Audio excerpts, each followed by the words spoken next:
Relax.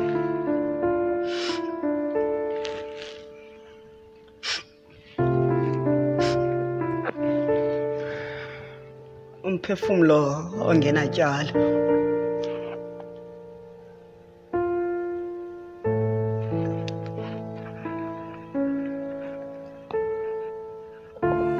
Yintoni nale ndiyivayo?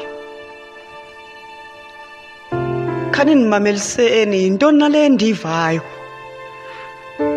Ndiva isililo somphefumlo othawunatyala. Mzontsundu, vulani indlebe ndinixelele nantsi into endityayo. Ndihlutshwa ngumphefumlo othawunatyala, undifikela njalo xa kuhlwayo. Undibuza imibuzo, izinto azitshoyo azindihlali kahle. Uthi kuyo yonke le nto ndisola umama notata. Ngokwenza amavili bengenanjongo zohamba. Uthe womitha umama, utata waliphika elo sana. Yinto adla ngoyenza leyo ngoba le lokishi izela wakha amasana. Uthi utata wayengamthandi umama, wayehambisa nje ixesha, akho nto yamtsalayo. Yabo zezo zenzo zakhe ke ezenza umama ndisekwa goqanyawo. Ndincede bhuti, bendingasoze ndikuhluphe uba bendikwazi uhamba ngezi zam nyawo. Bethuna ndihlutshwa ngumphefumlo ongenatyala.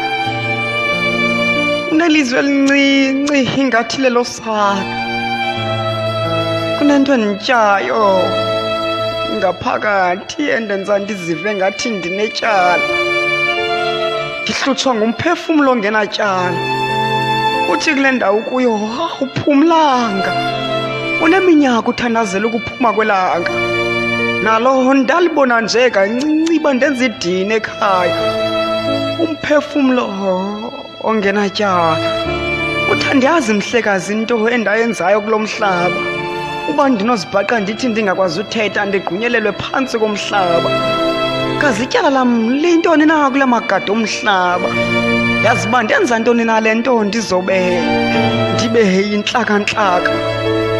Oh bhuti, umphefumlo wam awuphumlanga, unatyala.